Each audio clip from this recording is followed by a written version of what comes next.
Chers téléspectateurs, bonjour, comment allez-vous? J'espère que vous allez bien et merci de votre fidélité à notre émission. Et aujourd'hui, notre sujet est le rêve chinois, une devise lancée par le nouveau président chinois Xi Jinping. Cette notion a fait couler beaucoup d'encre récemment dans la presse chinoise et mondiale, car pour beaucoup de personnes, elle est comme un miroir qui reflète l'aventure de la Chine dans les années à venir. Et aujourd'hui, nous allons en parler avec nos deux invités, Monsieur Richard Ars. Bonjour. Vous êtes correspondant de Paris Match en Chine depuis 4 ans et votre expérience avec la Chine remonte dans les années 70. Et nous accueillons également Monsieur Ding Yifan, chercheur au Centre de recherche sur le développement du Conseil des affaires d'État. Bonjour, bienvenue sur notre plateau. Et tout d'abord, Monsieur Ars, comment comprenez-vous cette idée du rêve chinois? L'idée du rêve chinois, visiblement, c'est une idée pour relancer les idées de la population après une période de croissance qui s'est faite très vite, en fait. On est sorti de la période maoïste en Chine pour arriver très vite et sans avoir le temps de beaucoup y réfléchir, en même pas 30 ans, ce qui est vite quand même, à l'état où l'on est maintenant. Et il y a un changement politique au sommet de la Chine et c'est certain que les nouveaux dirigeants veulent profiter de ce changement pour proposer à la population un moment où on va souffler et réfléchir au développement à la chinoise. Le rêve chinois, c'est ça. Donc c'est un développement à la chinoise selon vous? Sans doute, oui. Il faut trouver pour la population quelques idées, quelques idéaux qui conviennent à cette période où ça va certainement mieux. Le pays s'est beaucoup développé en 30 ans, c'est allé très vite. Il va continuer à se développer. Mais c'est plus difficile parce que dans les pays en Europe, en Amérique, il y a une crise économique. On peut donc moins se reposer sur les exportations vers ces pays-là. Il faut que le pays lui-même croie davantage en lui-même. Et je crois que c'est ça qui est dans l'idée des nouveaux dirigeants, enfin, y compris du président Xi Jinping, de créer une nouvelle façon de voir qui soit plus chinoise. Donc on va y revenir plus tard. Et Monsieur Ding, selon vous, quel message le président chinois veut-il transmettre et pourquoi une telle devise à ce moment-là? Bon, je pense que le rêve chinois, c'est une manière de concrétiser un peu les idéaux et les objectifs à atteindre. En fait, depuis la création de la République populaire de Chine, depuis 1949, le Parti communiste chinois, dont le parti au pouvoir, et le gouvernement chinois, avaient successivement lancé des idéaux et des objectifs pour que la population adhère aux idéaux et aux objectifs du développement du pays. Même dans les années 50, 60 et 70, successivement, l'ancien Premier ministre Zhou Enlai avait lancé les idéaux de modernisation de la Chine. À l'époque, le mot d'ordre a été modernisation. Donc, d'abord, les 4 modernisations, plus, etc., etc. Il y avait toujours ça. Et maintenant, le rêve chinois correspond un peu à ce genre d'appel aux efforts de la nation chinoise, de réaliser les objectifs et les idéaux de la société chinoise. En même temps, il y a une espèce de combinaison d'efforts individuels et d'efforts collectifs, nationaux. Donc, le rêve chinois, contrairement aux autres rêves, par exemple le rêve américain, etc., le rêve américain est basé principalement sur des efforts et des réalisations individuelles, donc individualistes, etc., tandis que le rêve chinois est à la fois collectif et individuel. D'accord, donc on va y revenir plus tard, mais avant cela, nous allons voir un micro-trottoir qu'on a réalisé aux États-Unis concernant le rêve chinois. We're here in Washington, D.C. asking Americans, what is the China dream and what does it mean for the future?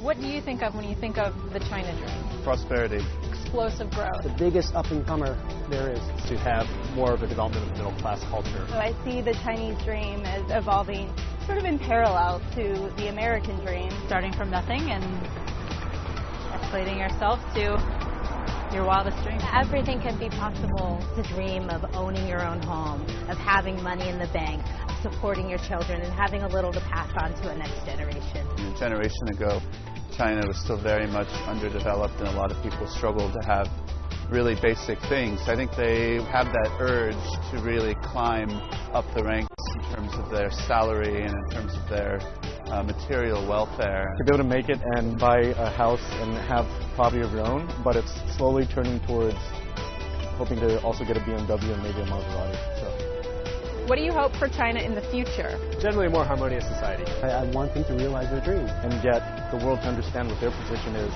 I think, more accurately. I hope that China's business renaissance will continue. China has had a remarkable 30 years of growth on the basis of integrating with the world economy. And what I'd like to see is for China to translate that economic power that's built up over the past 30 years and translate that into global influence. I'm really excited to see where Chinese culture takes the rest of the world because it's so different from American culture. My hope would be that China continues to grow, that it solves its environmental issues in a decent way, and that its people can enjoy a higher standard of life going forward. What's your view of the China dream?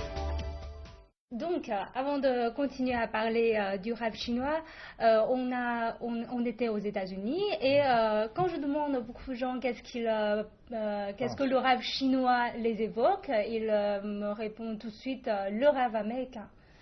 Pensez-vous qu'il y a quand même une similitude entre les deux ou c'est complètement des choses différentes? Moi, je pense que c'est très différent. Le rêve américain, il s'est créé au moment, à la fin du 19e siècle, au début du 20e siècle, où de nombreux immigrés arrivaient aux États-Unis. Ils arrivaient d'Europe et puis d'Asie. Et ces immigrants, ils avaient pour la plupart fui la misère dans leur pays. C'est une autre période. Ils avaient besoin d'un rêve, bien sûr, pour construire leur avenir et oublier leur passé. C'est pas du tout la même chose. Le rêve chinois, ça se passe dans un pays qui a une civilisation ancienne, qui a besoin de renouer sans doute un peu avec son passé, parce qu'il y a eu toute une période, appelons ça les périodes maoïstes de la révolution culturelle, où on a voulu casser ça. Et là, au contraire, on veut revenir à la force traditionnelle de la Chine, et l'économie, le développement économique a aidé la Chine à croire davantage en elle, mais c'est pas la même chose qu'aux États-Unis. C'est un pays qui veut, la Chine, je crois, renouer avec sa puissance, qui est réelle, puisque c'est la deuxième économie au monde. Il y a quelque chose à recréer de ce côté-là. Et Monsieur Ding, pour vous, le rêve chinois, il s'agit du rêve d'une nation ou le rêve de chacun des Chinois plutôt? En fait, je pense qu'il y a le contexte du rêve américain, le contexte du rêve chinois ne sont pas complètement similaires, mais il y a tout de même des ressemblances.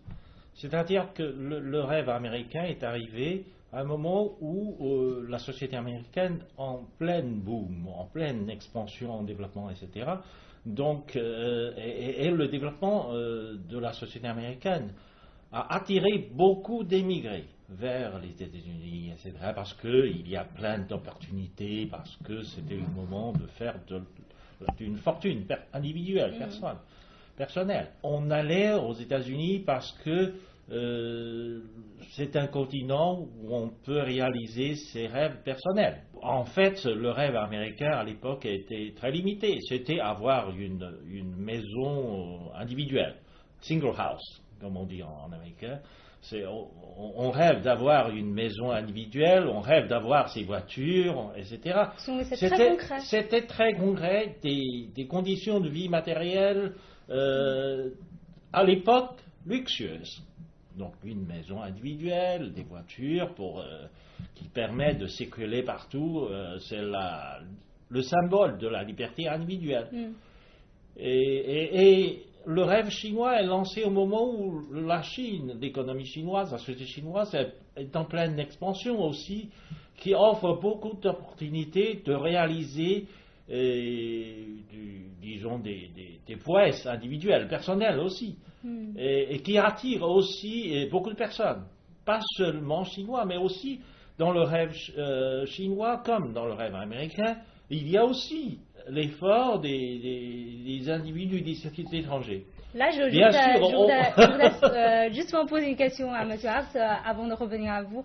Est-ce que, j'ai lu dans la presse française que beaucoup de Français qui sortent de l'école à, entre guillemets, un rêve chinois et ils vont aller en Chine pour chercher du travail. Est-ce qu'il y a ce phénomène? Je pense que c'est le développement chinois de ces 10 dernières années qui a impressionné en France comme un peu partout d'ailleurs. Et c'est vrai qu'il y a beaucoup d'étudiants qui, ne trouvant pas de travail en France, viennent en Chine voir ce qui se passe et s'ils peuvent réussir ici, ce qui est moins facile à faire dans un pays où il y a une crise économique. C'est vrai sur l'ensemble de l'Europe et aussi aux États-Unis en ce moment. La Chine, elle sort de 30 années, disons, de développement assez exceptionnel. Elle est partie de très bas et à partir de l'époque d'Deng Xiaoping, disons, elle a su se développer et voilà, maintenant on arrive à une autre phase et c'est pour ça qu'il y a peut-être besoin de ce rêve chinois. Donc vous pouvez continuer à... Oui, donc le rêve chinois est pour moi une espèce de combinaison des efforts à la fois individuels. Donc il y a ce côté du rêve américain. Donc en Chine même, si on regarde le pourcentage des nouveaux émigrés en Chine, par émigrés, je n'entends pas des émigrés étrangers, mais j'entends par des nouveaux, ceux qui viennent d'autres régions de Chine, qui viennent de la campagne, qui s'installent en ville, etc. Il y en a beaucoup qui réussissent, qui ont réussi à faire leur business en ville, qui ont réussi à faire une carrière, etc. etc. Et c'est un peu comme le rêve américain, ils ont réussi à avoir leur propre maison ou propre appartement, leur voiture, des conditions de vie matérielles très riches, etc. Je viens de Suzhou, donc j'étais à Suzhou pour une conférence internationale des partis politiques, etc. Et en marge de cette conférence, je suis allé visiter une plantation de thé. Et cette plantation de thé a été occupée par donc une espèce de nouvelle émigrée qui est venue du fin fond de Zhejiang, qui a pris une plantation de thé en forfaitaire, etc. Et il est devenu très riche, il est devenu un chef d'entreprise, quoi, et très réussi. Et son cas montre un exemple de la réalisation du rêve chinois pour lui-même. Et il y a beaucoup de cas individuels comme ça. Mais en même temps, ce cas de rêve chinois individuel est lié à ce rêve national, qui est, disons depuis la fondation de la République populaire de Chine, la réalisation de la modernisation de la Chine. Il faut rendre la Chine moderne. Et pour cela, c'est un rêve à la fois collectif, mais aussi individuel. Donc il y a une convergence. Oui, sans doute, tout ça est vrai, mais on est quand même dans une situation qui n'est pas si facile non plus. C'est-à-dire que tous les aspects de l'économie et de la société ne se développent pas en même temps. L'équilibre entre les villes et les campagnes, d'accord, il y a des gens qui arrivent de la campagne en ville, il y en a de plus en plus, tous n'ont pas fait fortune. Le système éducatif, il y a sans doute à le perfectionner en Chine. La démographie, on a beaucoup parlé de l'enfant unique, ça mérite peut-être maintenant d'être revu. Il y a beaucoup de questions, si on regarde de près la société, la vieille société chinoise, qui est ancienne, qu'il faut voir maintenant. Et c'est ça, le rêve, il peut permettre de mettre du liant dans tout ça. C'est très important de trouver quelque chose de commun à tous ces gens qui, en Chine, ont bougé à cause de la croissance, et il y a quelque chose à inventer pour eux. D'accord, donc on va poursuivre notre discussion en ce sens pour voir quels sont les problèmes dans le développement chinois aujourd'hui. Mais comme vous avez évoqué tout à l'heure la réussite personnelle, donc nous allons voir ensuite un reportage sur un jeune Chinois qui a réussi son carrière. Nous sommes à Londres, la capitale britannique. C'est ici que Dai Kai, âgé de 36 ans, fait paraître le Chinese Weekly, le plus important journal chinois du pays, et a établi une université privée, le College of Central London, qui compte 600 étudiants. En voyant que les journaux des autres pays asiatiques avaient du succès en Grande-Bretagne, il a décidé de créer un média chinois.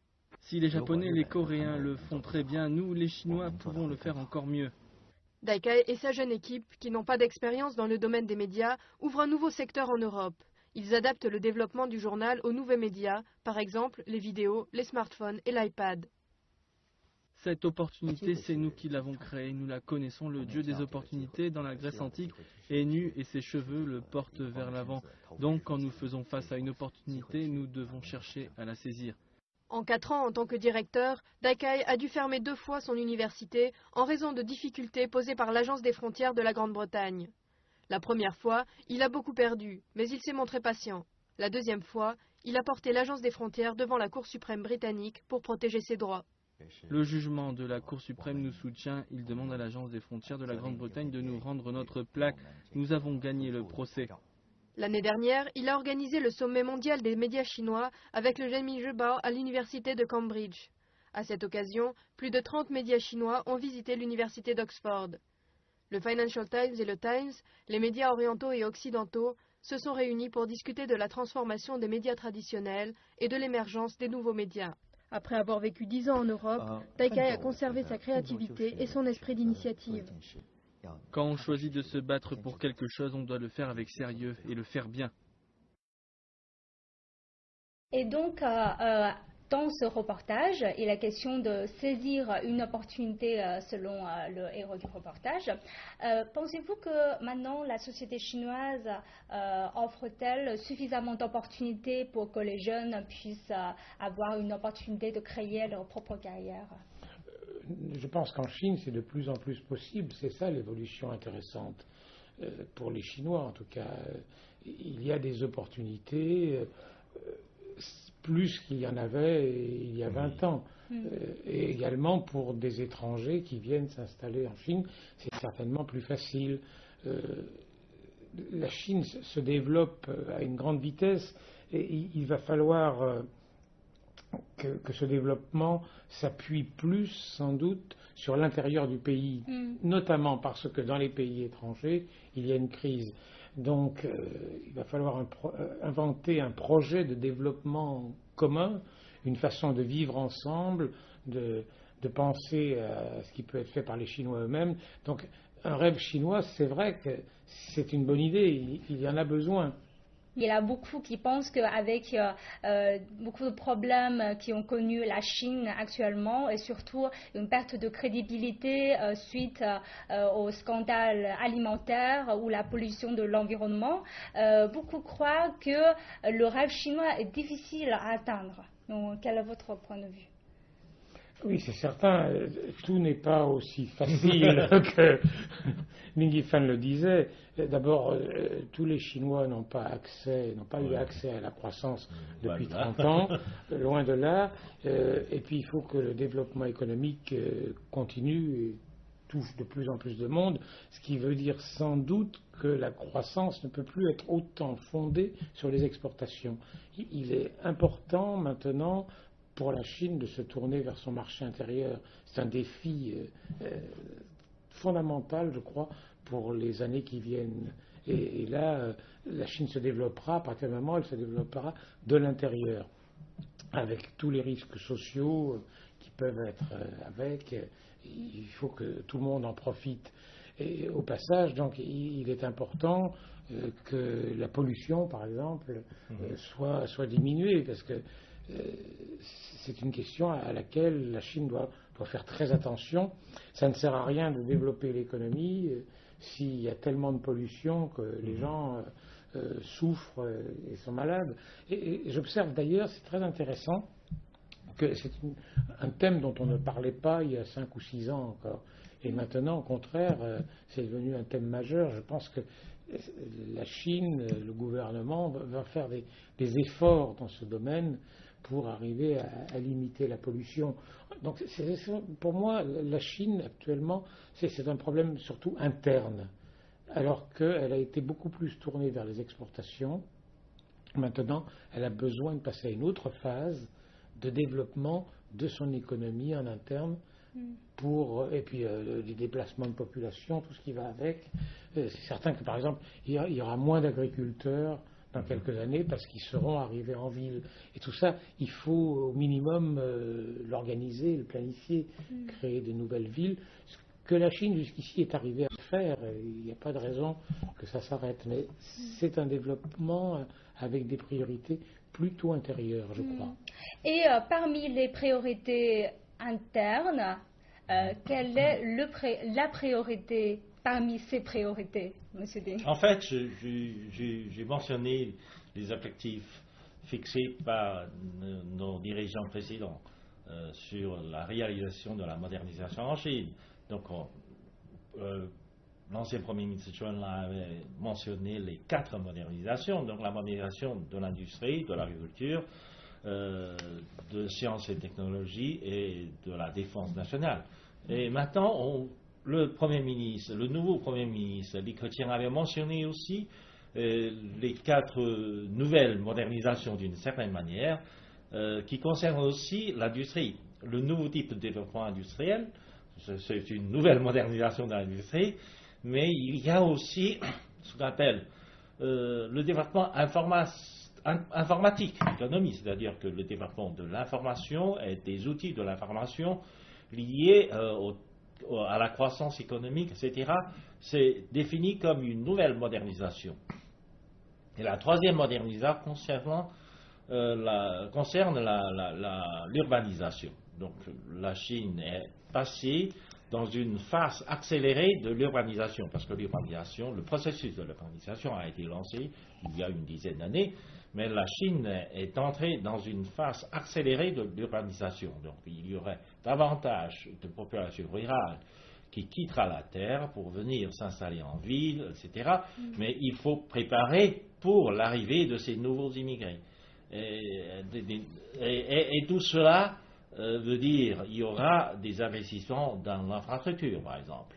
Il y a des investissements dans la formation de ces jeunes nouveaux immigrés. Il y a l'investissement dans préparation ou dans facilitation des moyens financiers pour permettre à ces nouveaux immigrés de créer leur propre carrière, de créer leurs propres entreprises, etc., etc. Tout cela, c'est un travail social énorme à réaliser. Et donc, selon vous, la priorité, c'est l'éradication de la pollution ou c'est le développement, c'est l'investissement? C'est un travail complexe à réaliser. On ne peut pas insister seulement sur un côté ou sur une certaine priorité en négligeant les autres. Donc les 4 modernisations, à la fin, la dernière modernisation soulignée par Li Keqiang, le Premier ministre, est la modernisation de l'agriculture. Parce qu'à mesure que la population rurale, une partie de la population rurale quitte la campagne, etc., il ne faut pas laisser la campagne en désuétude. Donc il faut aussi développer la campagne et développer l'agriculture moderne. Et tout cela nécessite des efforts à la fois de la société, mais aussi du gouvernement. Le gouvernement doit harmoniser, planifier et arranger l'arrivée de ces événements et le développement de ces secteurs. Donc c'est dans tous les sens, si on peut dire. Oui. Je voudrais savoir quel est le rêve chinois à partager avec le reste du monde. Pour vous, qu'est-ce que le rêve chinois signifie pour le reste du monde? Je pense que essentiellement, il faut que la Chine soit mieux connue dans le reste du monde. C'est-à-dire qu'il faut d'abord que les Chinois croient à leur modèle. Quel modèle? Le modèle qu'ils sont en train de mettre au point Oui. C'est-à-dire tout ce qu'on vient de dire, l'économie qui bouge, un état de droit qui doit exister, qui est indispensable pour pouvoir réaliser les rêves chinois, même si c'est un peu paradoxal, parce que l'état de droit c'est fixe, alors que les rêves c'est un petit peu plus fantaisiste, mais il y a quelque chose à mettre au point, mais il y a dans la civilisation chinoise tellement de choses fortes qui ne sont pas tellement connues au-delà de la Chine que c'est ça qu'il faut valoriser. L'exportation à la chinoise, ça ne peut pas être que des marchandises. Il y a aussi une culture, une civilisation vraie chinoise. Et c'est ça la réponse à votre question. C'est ça qui peut faire que la Chine s'intégrera bien au reste du monde, c'est qu'elle mettra en avant aussi sa culture qui est fondamentale et très, très forte en fait. Et quel est votre avis? Je pense que déjà la Chine offre des opportunités à beaucoup d'étrangers. Si on regarde le nombre d'étrangers qui demandent la carte verte, comme aux États-Unis, en Chine aussi. Ils sont moins nombreux quand même. C'est ça, mais le nombre d'étrangers qui demandent à avoir accès à ce genre de système est en augmentation terrible. Il y a de plus en plus de gens qui demandent à avoir cette carte de séjour à long terme. Cela montre qu'il y a de plus en plus d'étrangers qui sont attirés par le développement de la Chine, qui s'installent en Chine, qui font leur carrière en Chine, qui réussissent en Chine avec la croissance de la société chinoise. Comme la Chine se développe assez rapidement, la Chine est devenue un grand marché, beaucoup de pays étrangers, surtout pour les pays producteurs de ressources naturelles, des matières premières, d'énergie, etc. Et la croissance de la Chine contribue, par exemple, à 1 point ou 2 points de croissance pour ces pays producteurs de ressources. Vous voulez dire? Non, je dis que tout ça, c'est l'économie, c'est très bien, c'est très important. Oui, il est certain qu'il faut que la Chine aussi soit plus audacieuse, je pense, en matière de diplomatie. Elle peut se le permettre maintenant, mais pour l'instant, on n'a pas l'impression qu'elle s'en est rendue compte. Mais dans la marche du monde, elle a son mot à dire maintenant. Voilà, on attend qu'elle le fasse vraiment. Audacieuse dans quel sens? De dire son point de vue, d'intervenir dans certains conflits qui ne la concernent pas directement. Je pense que la Chine pourrait faire plus. C'est un point de vue personnel, mais je constate qu'elle reste encore extrêmement prudente jusqu'ici, la Chine. Il y a certainement là une avancée possible pour qu'elle soit plus présente en tant que quand même deuxième économie du monde. Et quels sont les points forts dans les civilisations chinoises que vous avez mentionnées? Pouvez-vous nous donner un exemple? Ah oui, les points forts, c'est le confucianisme, c'est l'art chinois, il y a beaucoup de choses. Enfin, c'est une vieille civilisation, la Chine, et en plus une civilisation extrêmement continue. Dans toutes les époques, on peut trouver quelque chose à montrer. La Chine est certainement bien vue de ce point de vue-là. Peut-être même mieux que sur le plan économique, où un peu partout on a un peu peur d'elle actuellement, car c'est un pays qui, sur le plan économique, se tient mieux que l'Europe ou l'Amérique qui sont en crise. Vous êtes d'accord avec... Oui. Richard connaît bien la civilisation chinoise. Et la civilisation chinoise avait des influences sur le monde très importantes.